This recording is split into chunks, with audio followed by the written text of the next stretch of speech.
All right, guys, so we've got a 2003 Jeep Wrangler that the neighbor of mine that this Jeep belongs to said that he's got a 303 code.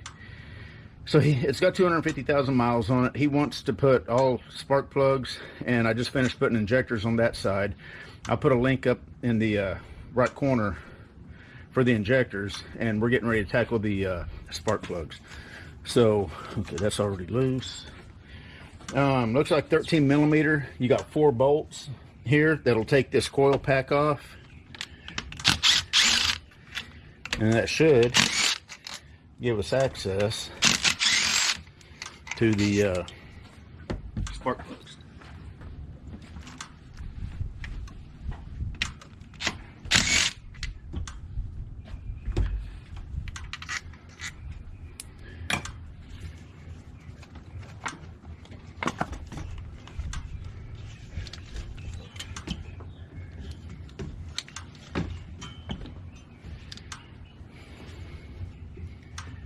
Now,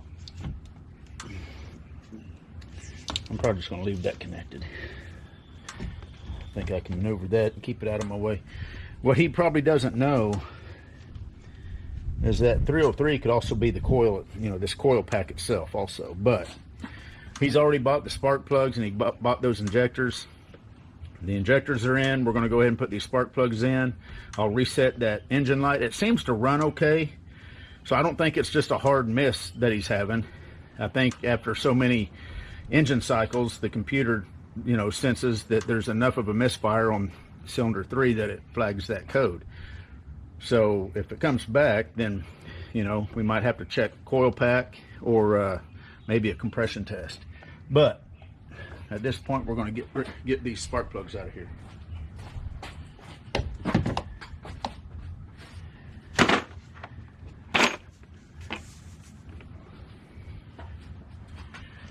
Let's see.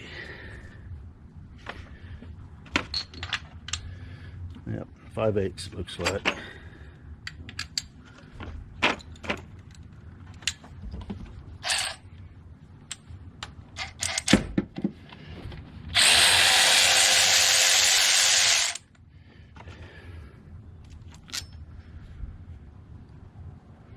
No, that's number 3 plug. I mean, it looks okay to me.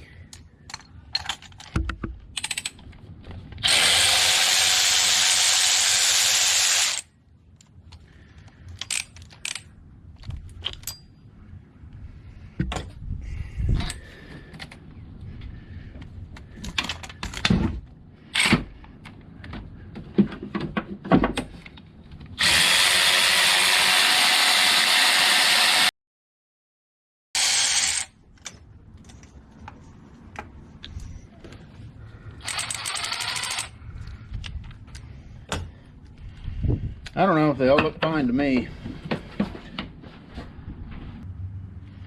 You do want to check the gap, even on your new plugs. It's also a good idea to match them up. The ones he's putting in are Bosch, Iridium. Little different design. He had Champions in it. Little different design, so I don't know. Hopefully he got the right ones. The one thing you want to do if you're going to the different brand and everything is match them up and make sure that the extension is the same.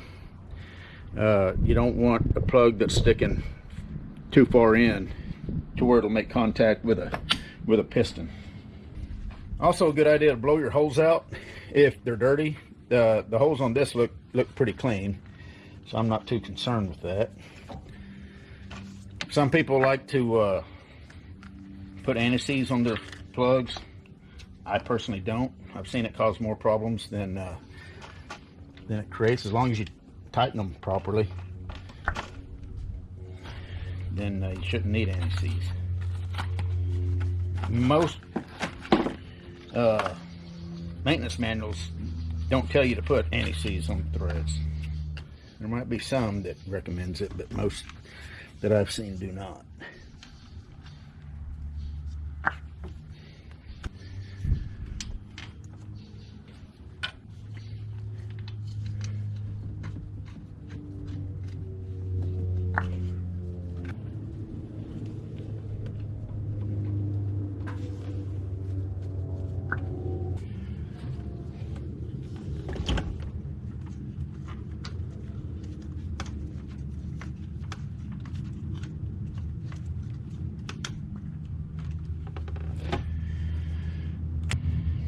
Got the extension on my ratchet, so we'll go ahead and tighten this one up first.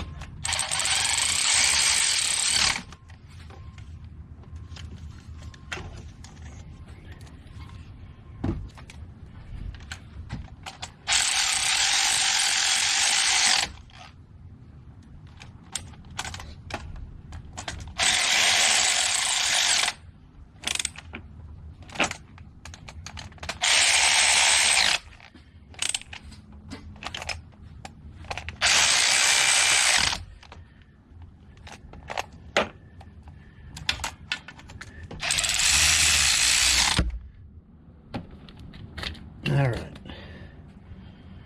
plugs are in. If you need a nice little spark plug kit, I love this one. I'll put a link to it. Now, I did look at his boots, and they look fine.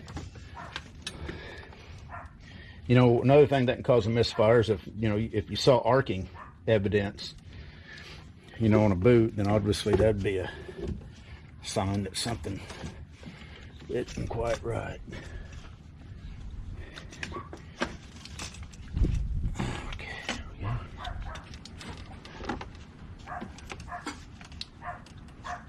Make sure you slip off my. Make sure you finagle your boots on the spark plugs.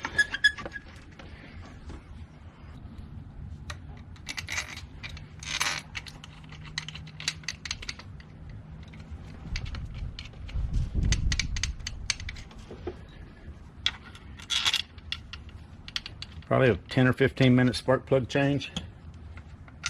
Not too bad.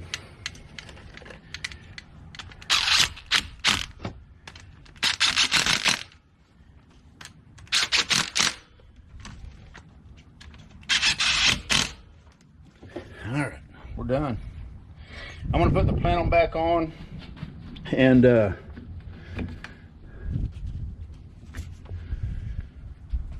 start it up.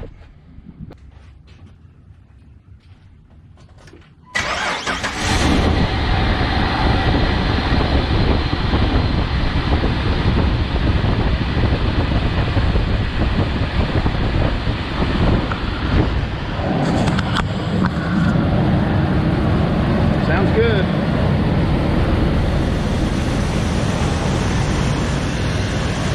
Anyway, 2003 Wrangler 4-liter straight 6 spark plug change. You guys take care.